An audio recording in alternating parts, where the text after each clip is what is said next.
Well, good morning, night owls that are still awake at this hour. Welcome to the Christian Whistleblower. I'm Jeffrey Darty, your friendly, neighborhood, humble, harmless little fuzzball Christian whistleblower. And we're here on the Gospel Truth program, and we're bringing you another edition of the Western Book of the Dead. Now, this isn't the easiest thing to follow, and I've had more than one person write and say, dude, this is really hard to follow. Why does this guy make it so hard to understand? Why can't he make it easier? Well, you have to remember what this gentleman is attempting to do. His whole idea is to get you to the place where you're able to successfully navigate the afterlife labyrinth. That is not easy. In fact, that is rather difficult indeed. So his goal was not to write a book that's easy to read. This is not See Spot Run. This isn't easy reading. It's hard reading. It's difficult reading. It's reading that makes you really stop and think and ponder. Hello, Mr. Brown and Tiffany and Andrea. It's very hard reading. And then we have the secret watchers, and that's okay. You don't have to be in on the chat room. Everyone's welcome, and we appreciate you being here. If you do want to ask a question, don't be shy. We always answer all day. We always answer all the questions. And, well, that's not true. Sometimes we don't, but we'll give you at least a reason why. But this book is not meant to be easy because it's not an easy concept. You have to understand that he's trying to prepare you for a totally mind-blowing, totally paradigm-shattering. And that's why I'm trying to encourage people so much to work with me, get your analytical mind set up so I can teach you how to exteriorize, be 3 feet behind your head. Hello, Dave. Hello, Ginger. And it's not easy. It's not easy. It's difficult. Until you know how to do it, then it's easy. Earthling 15, aka Occupy. It's not meant to be easy, therefore it's not easy. But the idea is trying to get you to think in a completely different way than you do as a being. And you have to remember and understand that everything, and I mean everything, every single thing within this existence that we are occupying is set up to keep us coming back again, to keep us recycling, to keep us going back around and around and around and around, so that we continue to be grist for the mill, that we continue to be food for the archons, fallen angels, bad gods, ETs, whatever you call them. For this, I don't really care what you call them, but the idea is that every single bit of our world, our minds, every single bit of everything that the rat bastards had anything to do with is all set to keep us coming back again. It's set to perpetuate their food source. So what we have to do is realize that getting out of that perpetual loop that we've probably all been through many times. Hi, Carmen. We have to realize that getting out of this perpetual loop that we've all probably been through a few times is going to take some doing. It's going to take some realignment. It's going to take some mind warping, and that's okay. Hey, Tiffany, again, better to have the mind warp happen this side of the grave than the other side of the grave. Trust me. Believe you me. It is much easier to get it sorted out over here. That's why it's important that you get your analytical mind cleared. That's why it's important that you get yourself into a position where you know how to exteriorize, you know how to get out of your body. That's why you don't want your first out-of-body experience to be when you're out of the body for good. Hello, Blue Angel and Kenneth Arnold. You don't want your first out-of-body experience to be when you're out of the body for good. Ideally, you want some practice runs. Ideally, you want to have a good idea of what you're going to do. So let's break in and let's begin to look at this. And this probably isn't going to be all that long because I'm supposed to go to bed in 45 minutes. You know, it's so nice that I'm starting to work out again. I'm starting to feel sore. I haven't felt that in a while. I don't know why I quit working out, but it just feels good to be sore. It's a little weird, isn't it? But it is what it is, ladies and gentlemen. So here we go. Here we go. And he's describing his own type of an experience here. I enter into a dreamlike state, the quality of which is like a theater in which I'm watching the creation of the whole drama of the reality of the human dimension, as well as the 5 other dimensions of existence. Now, I don't know if there's really 5 other dimensions of existence, and I don't even really care. This guy is trying to relate big concepts to us, and we can't get stuck on the minutia. And I don't know how many of you have ever had that type of a situation. You've got that idea of, have you ever been like you're in a theater and it's just, I've been there and I've done that. It's just a weird sensation. Suddenly he realizes where he is. He looks around and he sees his former selves filling the theater, all absorbed in the drama that's going on in front of them. The film is playing to an empty house except for him and all the versions of him. He decides to get up and leave before he falls into a deep sleep. And once again, the drama catches him in the fascinating grip. Thank you, Tiff. It's so interesting to think about being in a theater with all of your other emanations. Man, it's a good looking group in here. And you start thinking about it, but it just makes perfect sense. If you can imagine it, that's just the way it is. And if any of you have ever worked with me, what's one of the things we do with negative emotions? We put ourselves in a theater. We put the negative emotions up on the screen. We distance ourselves from them. We're exteriorizing, aren't we? Oh, those of you that have worked with me say, oh, now I'm starting to get it. I agree, Ginger. Now I'm starting to see. Now I'm starting to understand. I really do have a plan. It may not be a perfect plan, but it's the best plan that I'm aware of. And when I become aware of a better plan, then I'll be offering that to you as well. But he sees all of him totally engrossed in this. Yeah, exactly. Totally engrossed in this presentation. Oh, wow, this is a great movie because it's about me. Wow. But you have to realize that ain't me. That's the first step. This ain't me. What you're seeing on this camera before you, this ain't me. What you're looking at in a reflection, that ain't you. That's just the thing that is holding you at this point, containing you at this point. So when you get to the point that you realize this ain't me, you get up and you walk out of the theater. I like that idea. You have to first realize, wait a second. I've seen this movie before. I know how it ends, and I don't want to be a part of it again. It's like John Lennon sitting there watching the wheels go round and round and deciding, you know what? I'm not going to do it again. I don't want to get stuck into that minutia Earthling 15 at this point, defining what's what. We just know there's body and there's something that is not body. That's really us. Call it what you will at this point. So you realize, I've seen this movie before. I know how it ends. I don't want to go through it again. I know that all the rest of these things, people are me, but I'm still going to leave. It's my party. I'll leave if I want to. So you get up and you leave. So you've just made much more progress than just about anybody else that's ever done this. There's very few people that break through this.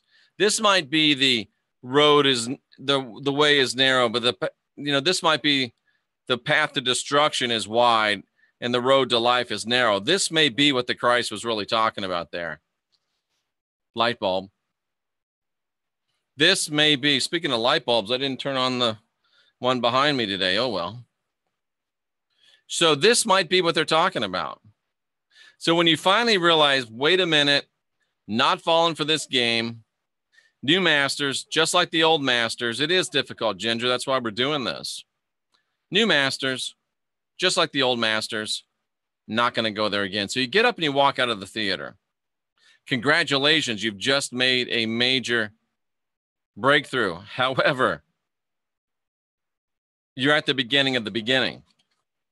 And as he walks out of the theater, he can't understand how he could have fallen into that trap again and become hypnotized and stupefied by an unconnected set of pictures, and moreover, how he could have come to believe that something was actually happening to him, not only believe it, but to feel the sensation in himself as he identified with the action supposedly going on in the drama. I now realize with a sudden clarity of understanding that there's no sequence of events making up the time track, and that the apparency of time is simply a random connection of pictures and sounds associated by significance to each other, which only makes sense during the dream of life. I've almost awakened from the dream of existence, but the real awakening is still far before me. So he's realized that, I think of Star Trek V. Maybe life is but a dream. You think of the Matrix. You've been in a dream, Neo. You think of people that we can't wake up people after a certain age, Morpheus said. You think about some people don't want to wake up. Some people just like to be in the dream. And there's even people sometimes after they're awake want to go back to sleep because it's just too much work. Like, I don't remember the one guy's name in the Matrix that went against them and went back. He's eating a steak, smoking a cigar.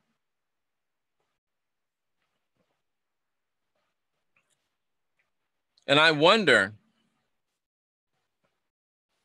if those of us that make it out of the theater, those of us that wake up to the fact that it's a dream, I wonder if we don't meet Agent Smiths just outside the theater that say,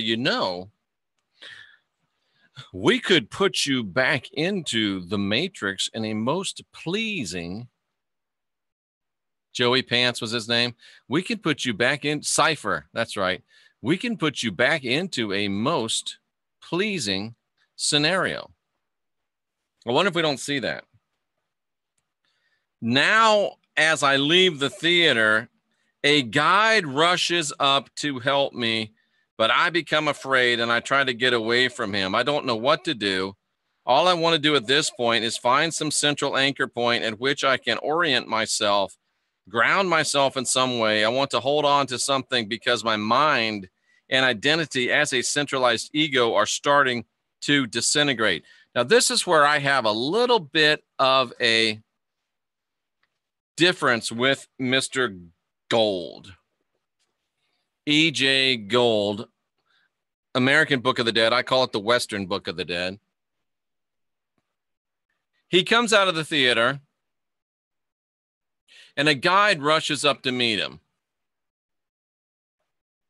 My first instinct, thank you, Ann Quinn, says, don't go with the guide. Don't accept the guide. Don't follow the guide. Guide your own spirit, master your own ascension, be your own guru. It's not just a nifty little slogan for this side of the world. Yeah, Joey Pants was the Sopranos cipher. I need to go back to that. Guide your own spirit, master your own ascension, be your own guru. That's very important. So my belief and suggestion is not to accept guides, but to strike out on your own. And in fact, what I might even do, light bulb, what if you had a pre-existing arrangement with an ally to guide you on the afterlife labyrinth? But knowing that it's a quid pro quo, Clarice. Hey, Mary. What can you offer that guide that is of value to them to help you then, after you don't have your body anymore? How can you enforce the agreement, the arrangement? So that's problematic at best. That's problematic at best. I would probably stick to elementals or nature spirits. Yeah, Tiffany had to banish over 20 guides. Exactly.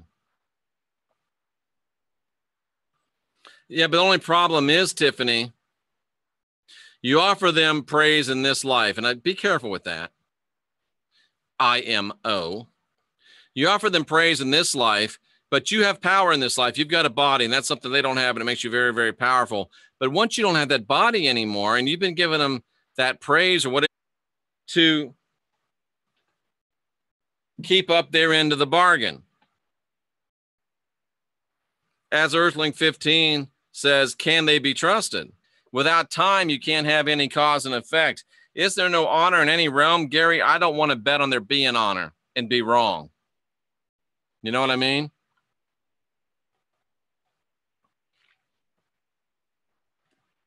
But it's certainly worth investigating. And the worst thing that could happen is if you start looking for allies in the astral realm, in the after death labyrinth, at least you could know how to look around the after death labyrinth. But I don't recommend you do this until you're ready. Still under the false thought that all deities are honest. But you know that, Tiffany, that's so much more advanced than you probably were anytime you can remember. I don't know that all deities are dishonest, but I don't know that they're all honest either. You got to remember, they're all in it for themselves. Don't seem needy, exactly. But it's hard not to seem needy when you are needy and you're lost and you feel like you're coming apart at the seams. That's a very interesting thought. And of course, if you really get to be a spiritual badass and you really learn what you're doing,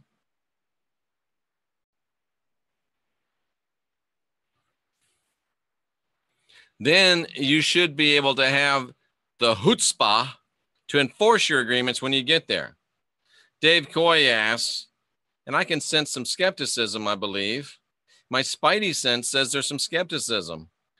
So really, are we still involved with all the gods of old by using particular types of methods such as cards, rods, pendulums, as they may be the controllers of said devices? Not me. Not me. I wouldn't use said devices if I thought they were the controllers of said devices. I guide my own spirit. I master my own ascension. I am my own guru. I believe my higher self. I believe the power of my intention is what's leading, guiding, directing, touching into the source and the fabric and the ether of the universe. That's just my belief. And I know that to be true, our higher self, exactly. That's what I'm talking about, Tiff. So I know that if I go into my new box that Misty sent me, which is super cool, and I pull out these tarots, exactly. Carmen says we have control, but you only have control if you know you have control. I do trust my analytical mind because it's dialed up. It's doing great. It's in perfect condition. So I know that as I shuffle these cards, and as Tiffany looks at these cards, I know that the card that I'm going to pull for her, it's not some god pulling it. It's not some demon pulling it. It's not some other spiritual entity pulling it. I know that it's me and my higher self and you know what? It is a God. I'm the God. We are Elohim. In the grand scheme of things, we're already Elohim. The Elohim already see us as equals. And the rat bastard saw us as above him. That's why he flipped out. It's the Elohim Jeff that's in control of the situation. So when I pull temperance for Tiffany, I know that it was for her. And so Tiffany's now going to go on Google or get out her book, and she's going to look up, what does temperance mean? And she's going to look up the implications of the card of temperance. And she's going to have a nice spiritual revelation. Bones, really? Yes, you are, Deborah. You're a god too. Bones. I've never watched Bones. I like the lady on it. She's cute. And the guy is actually a hockey player. So that means he's super freaking cool. Because up until very recently, I was a hockey player. But my hips just aren't into the gig anymore, man. Because I was a goalie. Up, down, up, down, up, down. I'm new here. Who are you calling the rat bastard? Well, it's he that shall not be named, but for new people, it's the being in the Bible known as the Lord, Yahweh, Jehovah, Marduk. Gnostics called him Yaldabaoth, Sackless, and there's another name that I forget, but that's who we're talking about. He that shall not be named. I don't use his name because he gets energy from me using his name. Earthling found that funny. So the real awakening is still far before me. Exactly. The guide rushes up. I want to hold on to something because my mind and identity as a centralized ego are starting to disintegrate. But see, now that we're reading this, we know that our mind and our identity as a centralized ego are going to disintegrate because we know we're not really a centralized ego. We are a spiritual being. And if we expect to disintegrate, if we expect to not feel this corporeal, centripetal sensation anymore, then we're ready for it. Oh, here comes that I feel like I'm coming apart feeling. Because here's the thing, folks. Oh, man, sometimes I'm good. Sometimes I'm really good. I'm about to really lay something on you that's big. Boom, boom, boom, boom. It feels like you're coming apart because you know why? You're coming apart. All of the things that are not able to pass from where you are to where you want to be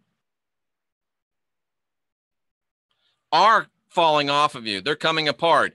It's like when the rockets go up, and I don't want to get in a space discussion, the rockets go up and the first stage falls off and it catches fire and it burns up in the atmosphere.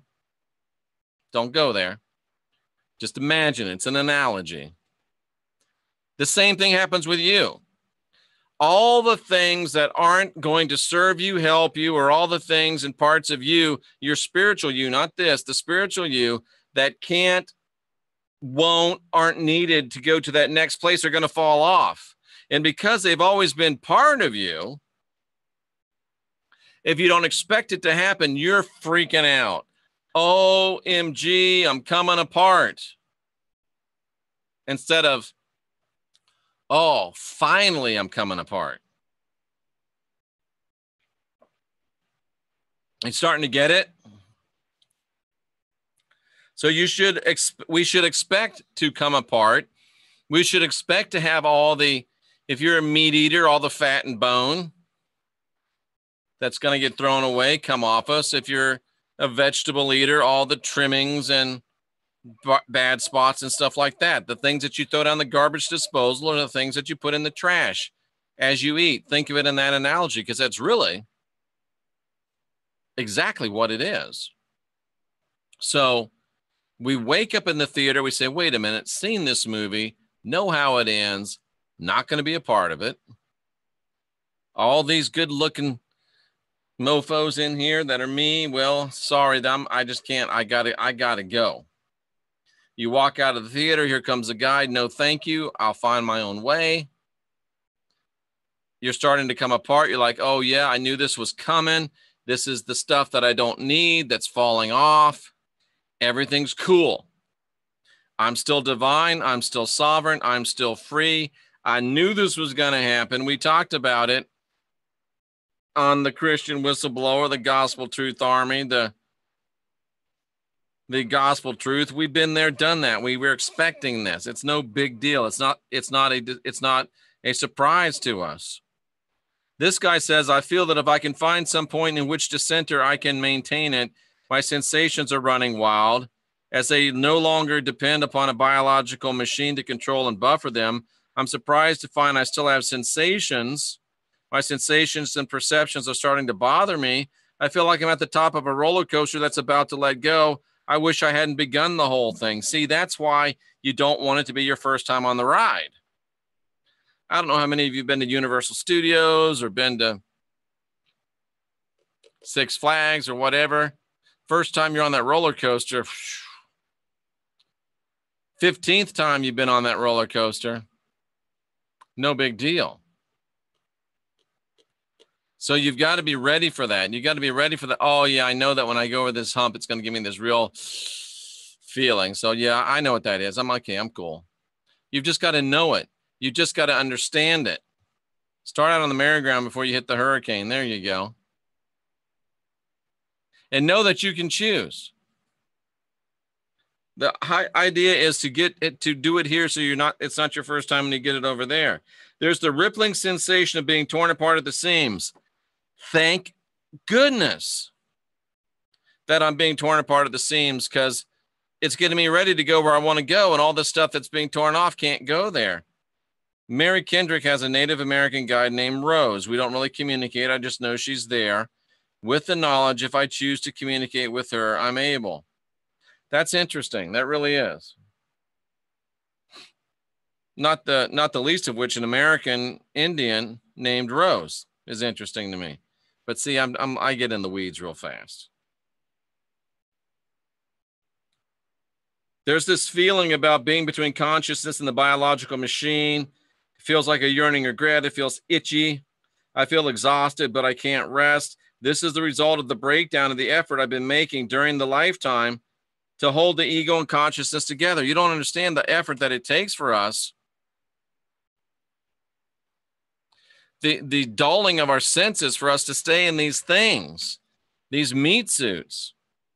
And now you're not in it anymore.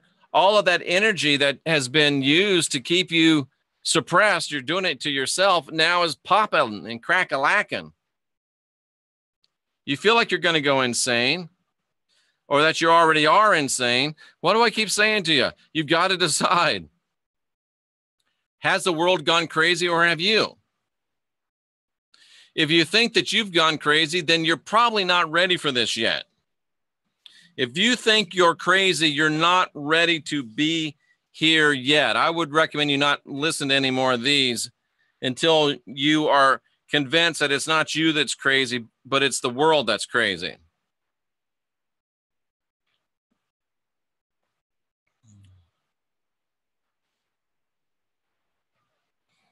Dave, if I were you, I wouldn't use any of those. If you still have those questions, then I wouldn't use them at this point, because you're not convinced yet that it's not something sneaking in on you. And I understand, because I've been there.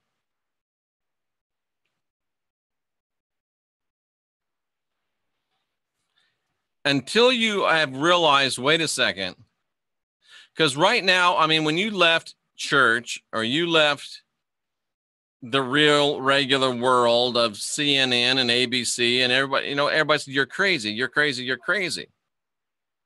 Well, okay, then you're probably okay then. Then why are you worried, Dave? Because you want to, but you haven't. So you just got to, again, it's guide your own spirit, master your own ascension, be your own guru. And I understand exactly where you're coming from. And until you know that it's not you that's crazy, it's the world that's crazy, you're not ready for this kind of stuff.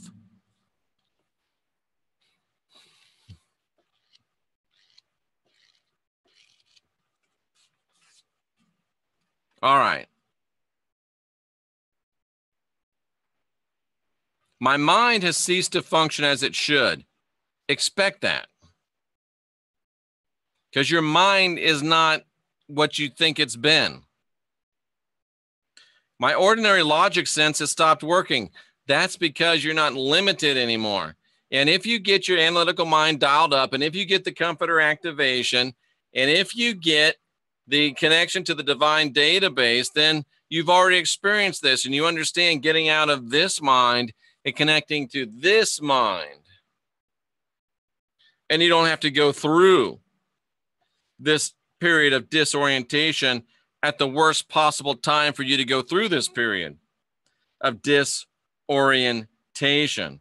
I don't know what to do. I don't know how to function without the organic intellectual functions of the mind, because he's never been there before. He'd never done this before.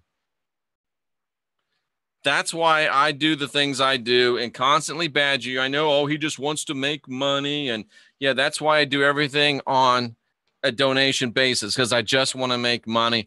I don't know if it's the Akashic Records. I'm not sure the Akashic Records aren't like those blue birds. I'm just being honest with you. It's 3:42 in the morning. I don't have a lot of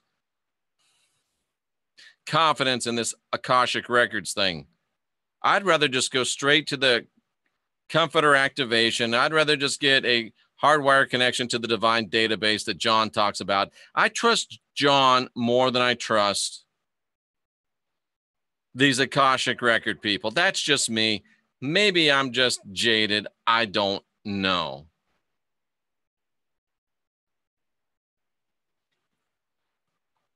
We're going to end this pretty quickly.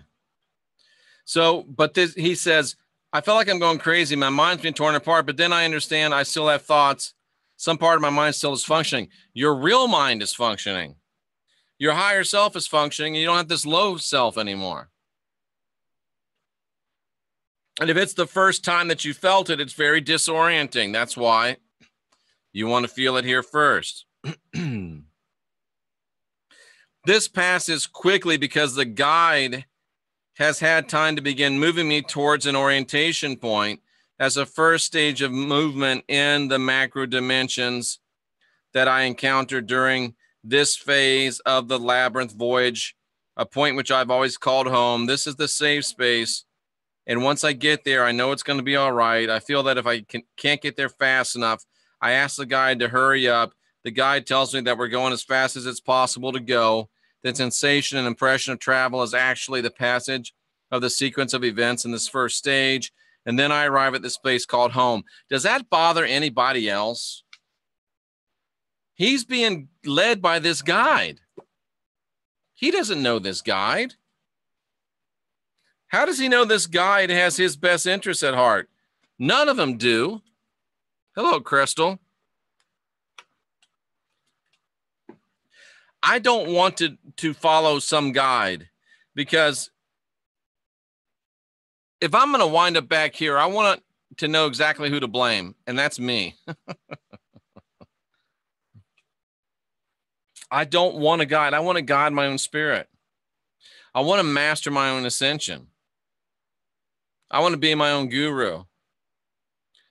I don't really sense the silver cord. I think I'm beyond that. I'm just boom. I'm there. I'm 10 feet tall and bulletproof.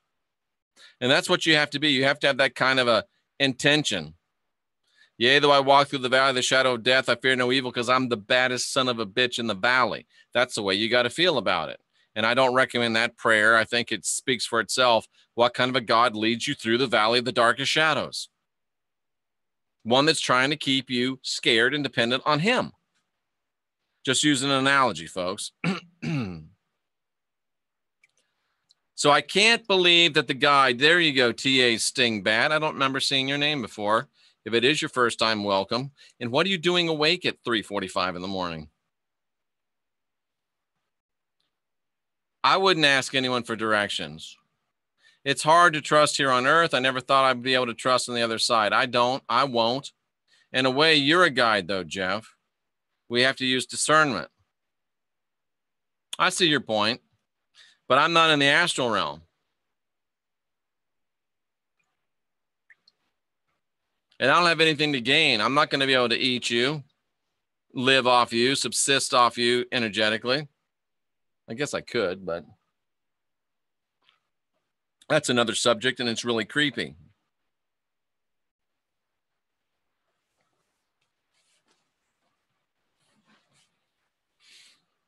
Very, very interesting, though, to think about recognizing it's a movie, getting out of the theater, expecting to come apart. Yeah, Rex is good. I love that show. Thank you. And then I send you love from Germany. Thank you, Blue Angel. We taste like chicken.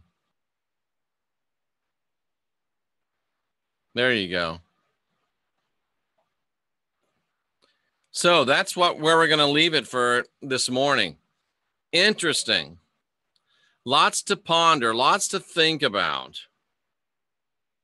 lots to ruminate on. And before you go to sleep, ask yourself empowering questions. How can I learn to navigate the afterlife labyrinth? Love me some Rex. I got a new friend named Jay who you've seen on Rex's show, and he calls him Sexy Rexy. I think that's funny.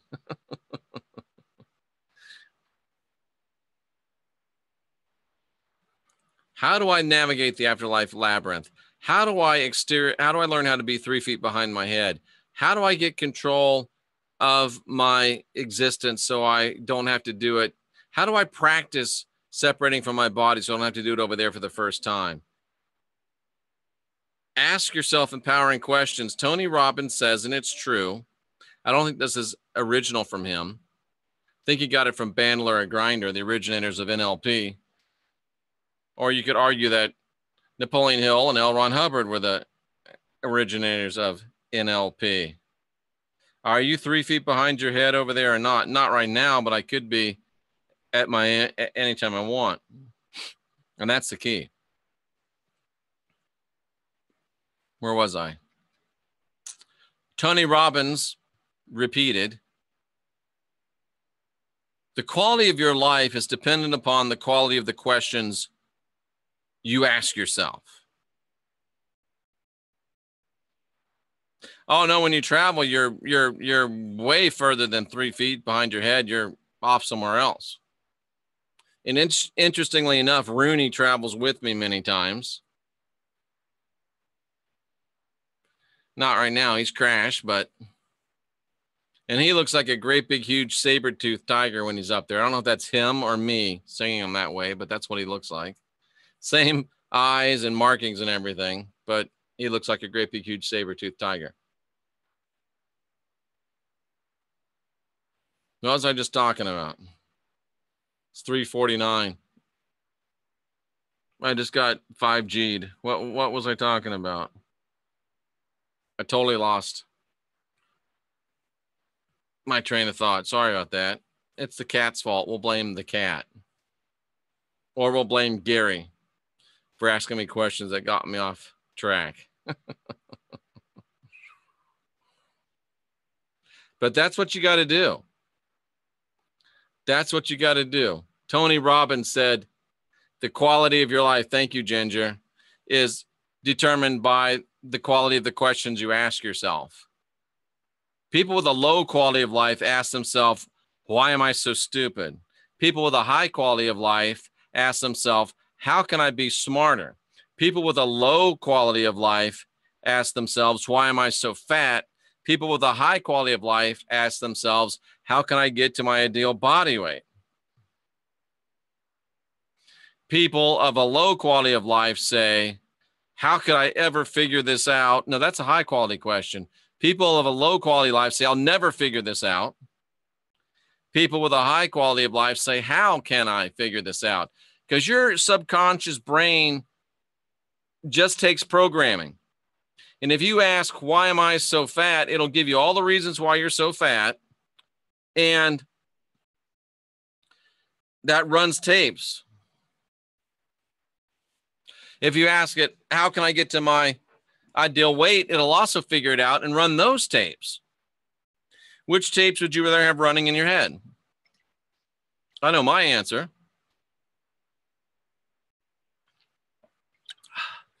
Who knew Pellegrino and lemon juice and stevia could be so tasty?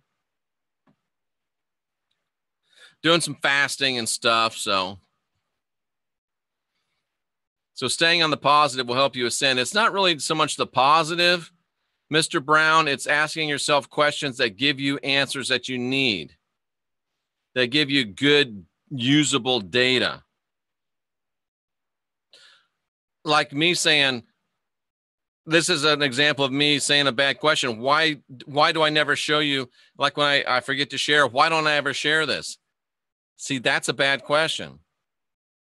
I need to start saying, okay, how do I remember to share every time? Boom. That's a much more empowering question and will lead to a higher quality life and a higher quality broadcast. So we're talking about asking things that give you good data. Just think about it, like, man, why can't I ever get a good job? Bad data. How could I get better jobs? Good data. Just sparkling water, lemon juice, like real lemon, and stevia. Why is my eyesight failing? Or is bad data? How can I improve my eyesight? Good data. That kind of stuff. Pretty simple, really, when you think about it. Pretty basic, but everything we're programmed to defeat ourselves. We're programmed to defeat ourselves because in defeating ourselves, we keep coming back and we keep feeding. It's way beyond the New World Order, folks. It's way beyond the Illuminati. It's the people that are running the New World Order, the people that are running the Illuminati. Those are spiritual entities. That's really what we are dealing with, and we need to learn to check out. Now, tomorrow midnight Eastern time, I will have Unicus as his name on to talk about satanic sacrifice in Sin City. It's interesting stuff. Alex, go on this channel or just go on YouTube, Jeffrey Daugherty, Mandela Effect. I was on Coast to Coast AM talking about the Mandela Effect. I've got a book, Antichrist. What's it called? It's called The Prophet Daniel, Antichrist, and the Mandela Effect. And I think there's probably 10, 12, 13, 14, 15 videos, maybe more. So you can find that right here on this channel. So what's up with the Mandela Effect is a long answer to a short question. Oh, thanks, Alex. That's great. I'm going to be going back on soon. And yeah, I love being on Coast to Coast, and I'm glad that you found me there. A lot of people did. So that's more thought about the Western Book of the Dead, how to navigate the afterlife labyrinth. And we're going to get back into this too. I've forgotten about this, the tarot and the journey of the hero. We're going to get back into that. I think I left off with the, is that accurate? Yes. The Emperor was the last thing that I looked at with you. So we're going to start getting into it. We'll probably do this tomorrow with the Hierophant. What the heck is a Hierophant? Well, come back tomorrow and we'll start talking about what a Hierophant. I don't think they move rubber tree plants, but that was a silly joke. That was a 3:55 a.m. joke. So there you go, ladies and gentlemen. I do salute you that are here seeking after truth at 3:55 a.m. Eastern time. Biggest things to remember. If you don't remember anything else, if you're new, we're glad to have you. We hope you come back. No original sin. Spark of divinity within. Me and you. That's why the Christ said, love your neighbor as yourself.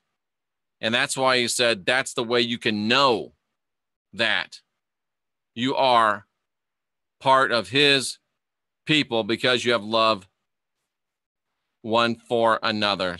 So again, folks, you've got to decide right now, is the world crazy Or are you? I'm here to help you decide which and what to do afterwards. Guide your own spirit, master your own ascension, be your own guru. Unindoctrinate yourself and stay fearless, my friends. I wish you all a good morning. Thank you for being here. You honor me with your presence. We'll see you again real soon.